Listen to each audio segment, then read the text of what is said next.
아침 단상 305호 정옥성 목사. 소망교회 어느 권사님 이야기입니다. 남편은 세상을 떠났고 아이들은 다 유학 보냈습니다.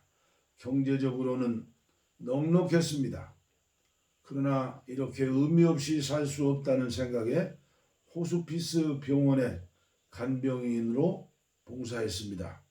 호스피스는 3개월 이내에 죽음을 맞이하는 환자들이 모여있는 병동이었습니다. 이런 분들을 위해 호스피스 사역 공부를 하고 시험에 합격해 간병인으로 섬겼습니다. 호스피스 병동에서 맨 먼저 만난 환자분은 80대 할아버지였습니다. 이분은 죽을 날만 기다리고 있는 상태였습니다. 그래서 음식을 입에 넣어드리고 목욕도 시켜드리고 화장실에 모시고 가고 온갖 굳은 일을 성심성의껏 봉사했습니다. 어느 날 이 할아버지에게 복음을 전해 구원시켜야겠다는 마음을 품었습니다. 그래서 순간순간 찬송도 불러드리고 성경도 읽어드리며 그분을 위해 기도했습니다. 그랬더니 할아버지께서 너무 기뻐서 할머니께 뜻밖의 요청을 했습니다. 간병인 아주머니, 나하고 결혼합시다. 며칠 후면 죽을 영감이 결혼하자는 것입니다. 그런데 이 권사님 대답이 더 재밌습니다. 그래요? 까짓거 결혼합시다. 한 번 과부나 두 번 과부나 과부는 어차피 과부지. 그래서 바로 변호사를 통해 혼인신고도 하고 법적으로 부부가 되었습니다. 그러거나 말거나 권사님은 처음 품었던 초심의 사랑으로 열심히 섬겨 주었습니다. 그리고는 얼마 후 이 할아버지가 임종을 하면서 권사님 손을 꼭 잡고 신앙 고백을 했습니다. 하나님께서 나를 사랑하사 당신 같은 천사를 보내주셔서 구원해 주시니 참으로 감사합니다. 하나님 감사합니다. 권사님 감사합니다. 나는 세상에서 당신처럼 마음씨 예쁜 여자를 본 적이 없습니다. 그리고 손을 꼭 잡고 행복하게 세상을 떠났습니다.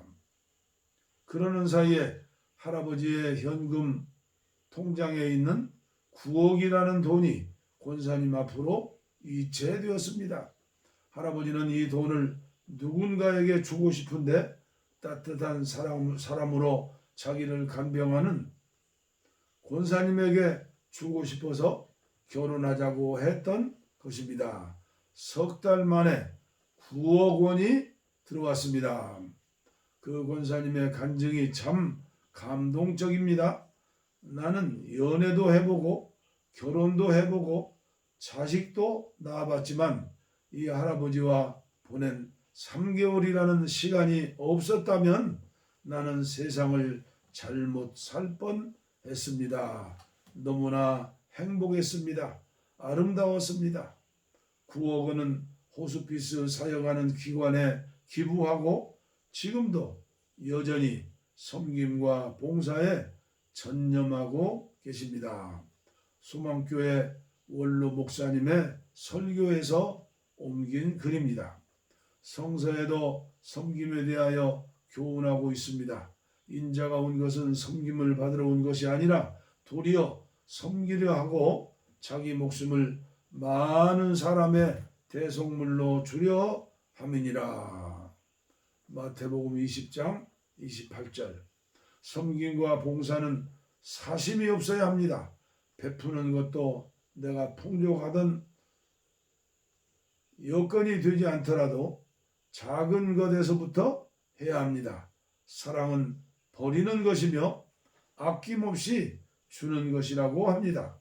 나보다 성공적인 사람은, 나보다 많은 것을 이룬 사람은 하기 싫은 일을 나보다 많이 한 사람이라는 말이 있습니다. 모든 조건이 동일한 상황에서 누군가는 무언가를 이뤘다면 그는 남이 하기 싫은 것을 해낸 사람입니다. 누구나 똑바로 산다고 생각되지만 그렇지 못한 것이 인생사입니다. 출세한 권력자도 돈 많은 부자도 굴곡진 인생의 한순간 망가지는 게 인생살이입니다. 주변을 돕고 겸손하게 나를 낮추면서 가치 있고 향기 나는 삶을 살아가고 싶습니다. 섬김과 봉사는 못하더라도 주변에 피해주지 말고 정직하게 살아가고 싶은 게 우리네 마음이 아닐까요? 그런데 그런 평범한 일상과 인간의 도리도 쉽지 않은 게 우리들이 아니던가요? 그런 일상을 뛰어넘어 약자와 이웃을 섬기며 스스로 자신의 삶을 던져서 희생하시는 분들은 마땅히 박수를 받아야 합니다. 주문 실수가 목표인 식당이 있다고 합니다. 일본에 이런 이상한 식당이 있다고 합니다. 시키지도 않은 엉뚱한 메뉴가 나오는 식당입니다. 라면을 시켰는데 우동이 나오고 햄버거를 시켰는데 만두가 나오곤 합니다. 이래가지고 어떻게 돈을 버나 주문도 제대로 못하면서 어떻게 장사를 하나. 요즘 같은 세상에서는 도저히 있을 수 없는 어이없는 식당입니다. 헌데 놀라운 것은 엉뚱한 음식을 가져다 주어도 화내는 손님은 한 명도 없고 어느 누구도 불평하지 않고 주는 대로 감사히 먹는다는 사실입니다. 더군다나 이 이상한 식당은 사람들이 줄을 서서 기다릴 정도로 유명한 인기 맛집이라고 합니다. 이 어이없는 이 식당이 유명 맛집이 된 이유는 무엇일까요? 이 식당을 찾는 고객들은 바로 여기서만의 특별한 이해와 배려와 사랑이 넘치는 음식을 먹을 수 있었다고 이구동성으로 말합니다. 이 식당이 특별한 이유는 바로 아르바이트생들 때문입니다. 이곳의 아르바이트생들은 모두 6명인데 치매에 걸린 할아버지 할머니들입니다. 이분들은 최선을 다해 웃음을 잃지 않고 일하려고 노력합니다. 주문을 받아가지만 음식을 가져다 줄 때 누가 주문했는가도 헷갈리고 그래서 주문과는 전혀 다른 음식을 가져다 줍니다. 식당을 처음 방문한 손님은 좀 당황했습니다. 점원과 커뮤니케이션을 취하고 함께 만들어가는 기분을 맛볼 수 있었습니다. 정말 주문한 것이 나올까라는 점도 두근거린다고 말합니다. 많은 자원봉사자와 더불어 운영되고 있는 이 식당은 치매 환자들에게 이젠 내가 아무도 생각나지 않는 채 나만 혼자 남았다는 고독감과 상실감을 극복하고 비록 당신이 치매일지라도 아직도 사회 구성원의 일부라는 소속감을 주며 함께 공동체 의식을 불어넣어주고 식당을 찾는 고객들에게 이 같은 인식을 공유하기 위해 생겨났다고 합니다. 이 식당은 성공 비결은 바로 이해와 배려인 것입니다. 식당을 찾은 손님들은 주문한 음식이 안 나오고 다른 음식이 나와도 가끔씩 물을 쏟아 바지나 치마가 적셔도 화를 내거나 얼굴을 찡그리지 않습니다. 알바생들이 조금 실수하고 조금 느리고 조금 서툴러도 괜찮습니다. 이곳을 찾는 손님들은 모두 잘 알고 있기 때문입니다. 이 할머니들은 다른 사람이 아니라 우리들의 어린 시절, 우리들의 모든 실수를 보듬고 길러주신 우리의 어머니이시기 때문입니다.